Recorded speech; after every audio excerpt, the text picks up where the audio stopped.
What is up, YouTube, and welcome back to a brand new video. Today we're going to be doing 5 NBA teams who could shock the world. Yesterday we did 5 NBA teams who could dethrone the Golden State Warriors. Today we're going to be talking about teams that are not expected to be in the playoffs based off the offseason they had, or they're just not really expected. No one's really expecting big things from them, so they're pretty much slept on from right now. So these teams are completely unexpected. In this video I'll be explaining the offseason they had, and then I'll be explaining why these teams aren't expected, and I'll explain why I think they do have a chance of making the playoffs.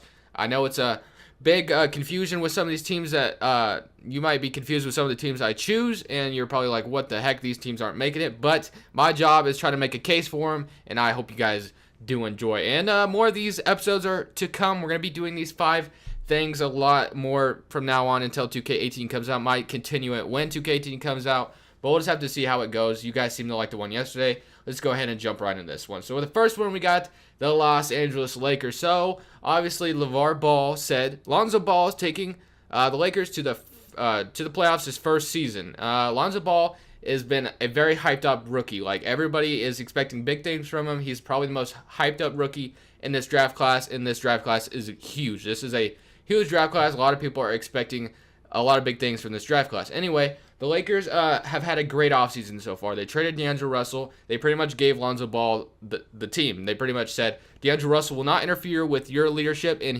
this is your team. I don't know how D'Angelo Russell would have been okay with that if he had to give up. You know, D'Angelo Russell probably felt like he maybe was a leader a little bit, or maybe he didn't. I don't know, but I don't know how he felt about Lonzo Ball coming in and then being his leader as well. Lonzo Ball will be the leader of this Los Angeles Lakers team, and I think he's a perfect leader for the Lakers team. They got Brook Lopez this offseason in that trade where they traded D'Angelo Russell. They dumped Timofey Mozgov's contract as well, so now they just need to dump Luol Deng's contract. They signed KCP, which is a very solid signing.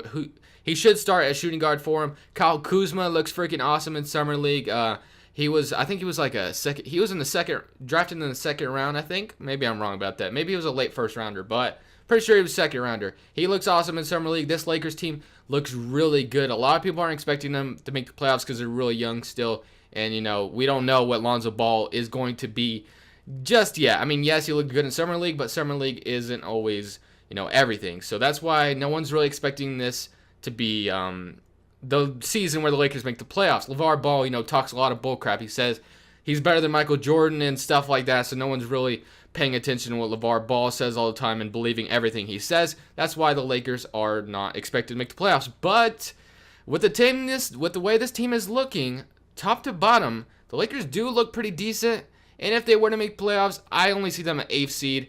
But, you never know, man. The Lakers could surprise a lot of people. I feel like they have a chance to make the playoffs. But next, we got the Indiana Pacers. So the reason why I think the Pacers can make the playoffs, they traded away Paul George for Victor Oladipo and Sabonis. They pretty much had to settle on that trade. Paul George was on a one-year deal anyway, and a lot of people weren't, committed to sign or trading for Paul George anyway, because we don't know if he's going to stay there. Like, a lot of people aren't going to want to give up mortgage their whole future for Paul George when they don't even know if Paul George is going to sign long-term.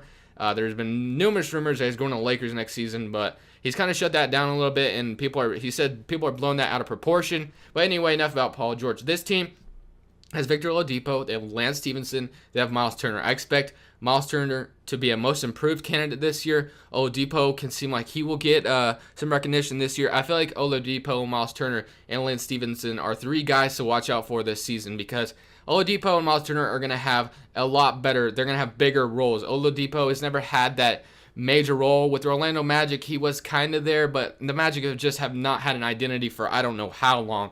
Miles Turner was always backing up, the backup to Paul George, obviously, like as a second option as far as that goes. Lance Stevenson, has always been good with the Pacers. Everywhere else he seems to go, he doesn't do as well as he's with the Pacers. Oladipo and Miles Turner should have a lot bigger roles this season, and I feel like the Pacers have a lot of good, decent players here and there, and I feel like the Eastern Conference has gotten so much weaker that there is a chance that the Pacers pull it off and make the playoffs. They could easily make playoffs. With the way Eastern Conference is looking, I feel like this it's not out of the ballpark that the Indiana Pacers can make it back in the playoffs. Miles Turner could become a beast. You never know. He could put up 22 and 10. I don't even know what he could do. Oladipo could start becoming a 20 points per game player. Who knows? We'll have to wait and see. but the Pacers do look like they have a pretty big future ahead of them. They do have some rebuilding time ahead of them as well. They're not championship contender, obviously, but they do have some nice young players here and there, and I feel like this team could easily make playoffs next year with the way the Eastern Conference is looking. Next, we got the Atlanta Hawks. So the Atlanta Hawks have had one of the worst off seasons in the entire NBA. So the reason why they've had the worst off season, they traded Dwight Howard for pretty much a turkey sandwich. Dwight Howard is not the greatest and all, but the thing they traded him for just was not worth it at all. Paul Millsap leaves, Tim Hardaway leaves, and it's bad. Like, they literally have lost a lot of their starting five. They signed Dwayne Dedmon. I think that's like the only recognition, the only major signing they've had. It's not even that major, but the reason why Atlanta Hawks are even on this list is because of their head coach, Mike Budenholzer. Because Mike Budenholzer is such a good coach, this could be the team that no one expects him to make the playoffs. Every year there seems to be a team that has a Cinderella story and makes it in the playoffs when no one expected it. That's why the Atlanta Hawks are on this list, because of their head coach. The Blazers lost 4 of their 5 starters. Terry Stotts leads this team back to the playoffs again. 5th seed even. I don't think the Atlanta Hawks are good enough to be 5th seed. Dennis Schroeder should have a major role with the Atlanta Hawks. They should let him do whatever the hell he wants. I mean, look at this. Look at this picture. The two that are left are Kent Bazemore and Dennis Schroeder. Kent Bazemore has not played good since signing his big contract. Maybe he does better now. I have no idea. Tim Hardaway is gone. He went to the Knicks. Dwight Howard traded to the Hornets. Paul Millsap moved on and went to the Nuggets. And they lost Al Horford the year before that. So the Hawks, are starting to lose players here and there. Dennis Schroeder is their only guy that's left. They traded Jeff Teague. I mean, it's just getting bad. So the Atlanta Hawks definitely have to make some big moves this season in order to get back in the playoffs. But I feel like they could be that Cinderella team. Maybe they make the playoffs. It's highly unlikely. I think it's the most unlikely team on this list. They make the playoffs. Dennis Schroeder seems to be the only good player there. They still have Kent Bazemore, obviously, and they signed Dwayne Dedmon. We'll just have to wait and see how this Atlanta Hawks team comes around. Because of their head coach, I feel like they still have a tiny, tiny chance, and the Eastern Conference has obviously gotten a lot worse, so maybe they're that Cinderella team like I've been saying this whole time. Maybe they are. We'll have to wait and see, but I think it's highly unlikely they are. But I had to put them on this list because they would be the most shocking to make the playoffs next year. Next, we got the Utah Jazz. So the reason why the Jazz are on here is obviously because they lost Gordon Hayward, but one thing the Jazz did do good this offseason is they signed a lot of their guys back. They signed Joe Ingles back. They had to let George Hill go. Rodney Hood is still there. Derek Favors is still there. Rudy Gobert is still there. I don't know why I said a lot of their guys. Maybe I'm missing out on someone. But they did re-sign Joe Ingles, which that's a great signing for them. He's a great defender. Rodney Hood, I feel like, is going to have a bigger role this season. He's going to have to.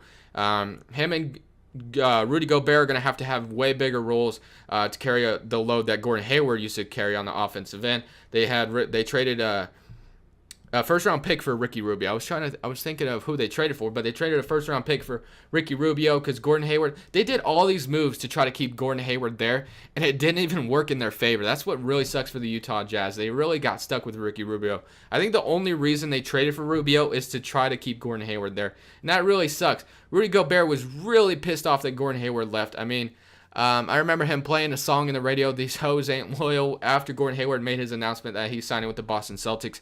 I don't blame Gordon Hayward for going there. The Jazz, it's a very tough Western Conference. I don't think the Jazz would have been able to do much. I mean, yes, they could have made the playoffs, but with all the Western Conference stars there now, it would have been very tough to do anything. So I don't blame Gordon Hayward. The reason why these guys can still make the playoffs, they still have a lot of major role players on their team. Derek Favors, Rodney Hood should have a bigger role. Rudy Gobert is the lead defensive guy there. They signed Joe Ingles back. They got Ricky Rubio. It's still a decent team. It's not bad. It's not terrible at all. They're still very, very decent. And there's no reason why this team has a slight chance to make the playoffs. It's very tough in the Western Conference, and a lot of people are writing these guys off because they lost Gordon Hayward, which I very much understand. But we'll have to wait and see. I feel like this team has a slight chance. Not the best chance since it's the Western Conference, but a very little chance at that. They have a lot of good role players there. But next, we got the Chicago Bulls, who pretty much were avoiding rebuilding mode for a very, very long time.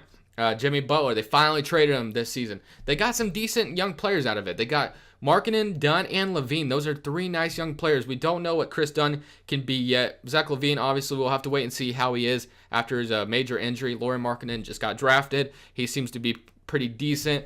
Chris Dunn had a terrible rookie season, so maybe he can bounce back. And the Chicago Bulls are a very, very young team now, which is what they've needed for a long time. Dwayne Wade is still there, which is very awkward. But there was a report on Bleacher Report that he's expected to be bought out. So this should be Zach LaVine's team pretty much. So imagine that, Zach LaVine's team. Who would think that Zach LaVine would be leading a team? It pretty much seems that way right now. But this is a nice 3 guys to start with as far as young players go.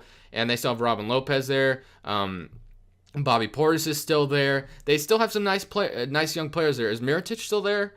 Is he a free agent or did they re-sign him? I have no idea, honestly. But the Chicago Bulls, the reason why they can't make the playoffs is because everything would have to go right. Eastern Conference is bad. I've said that a lot in this video already, but it is bad, and I have to keep recognizing that. Zach LaVine comes back better than ever from his injury and averages like 25 a game. I don't know, probably nothing crazy like that. But Chris Dunn bounces back from his rookie season, and then Lauri Markkanen is a good rookie and he has a solid season. That's why the Bulls could make an 8th seed maybe. 8th seed case is probably the best case scenario for the Chicago Bulls.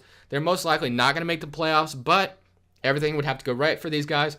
And I feel like maybe everything could go right for them. That's it for me, guys. Leave a like if you did enjoy, and subscribe if you haven't already for more NBA content. We're grinding until 2K18 comes out and we start this new series. Let me know if you guys are enjoying it and what other 5 things you guys would like to see. But other than that, guys, this is Crushables, and I'm saying peace!